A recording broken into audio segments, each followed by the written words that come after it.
My name is Ronnie Michael, certified public accountant, and this is the Personal Finance Playbook.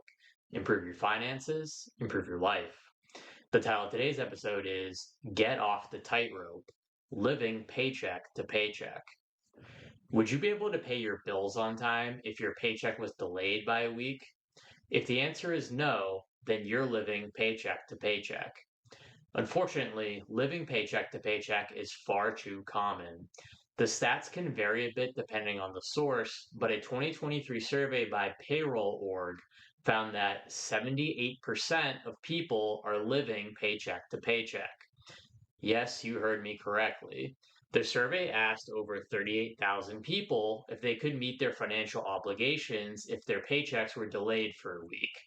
78% said they would find it somewhat or very difficult to do. If you're staggered by the fact that 78% of people are living paycheck to paycheck, then prepare to be staggered again. What if I told you that even high earners are also living paycheck to paycheck? A 2023 survey by Lending Club found that 45% of people making more than $100,000 a year are living paycheck to paycheck. 45% is much lower than 78%, but that's still nearly half of people making six figures who would struggle to handle a delay in getting their paycheck. When we think of people living paycheck to paycheck, we commonly think of people struggling to make ends meet on a low income.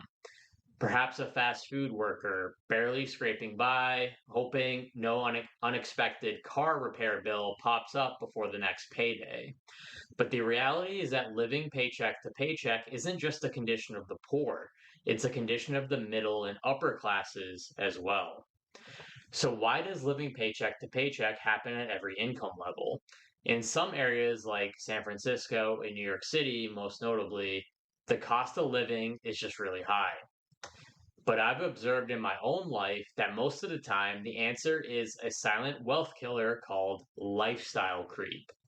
Lifestyle creep is the gradual increase in your spending every time your income goes up. Just as work seems to expand to fill the amount of time available, your spending expands to eat up the amount of income available. You get a 5% raise at work, and suddenly that justifies ordering DoorDash one or two extra times a week. You get a promotion, and now you deserve a new car. You get a bonus, and you decide to reward yourself with a lavish vacation. Each of these decisions on its own seems reasonable, but taken together and compounded over time, they are a financial cancer. If your entire paycheck is gone before the next one arrives, you fail to create a surplus. If you fail to create a surplus, you cannot invest. If you cannot invest, you cannot build wealth. If you cannot build wealth, you will never achieve financial freedom. You will remain in the rat race, trading your time for money just to cover your expenses forever. The antidote to lifestyle creep is brutally simple in concept but difficult in execution. You must intentionally create a surplus and then you must invest that surplus. When you get a raise, your first question shouldn't be, what can I buy now? It should be, how much of this raise can I invest automatically every single month? Your savings rate, the percentage of your income that you save and invest, might be the single most important factor in determining your future wealth. Living paycheck to paycheck is a lifestyle choice for most people. The fundamental rule of personal finance is spend less than you earn.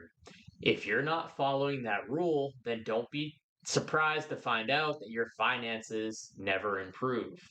Spend less than you earn and invest the surplus. It really is that simple.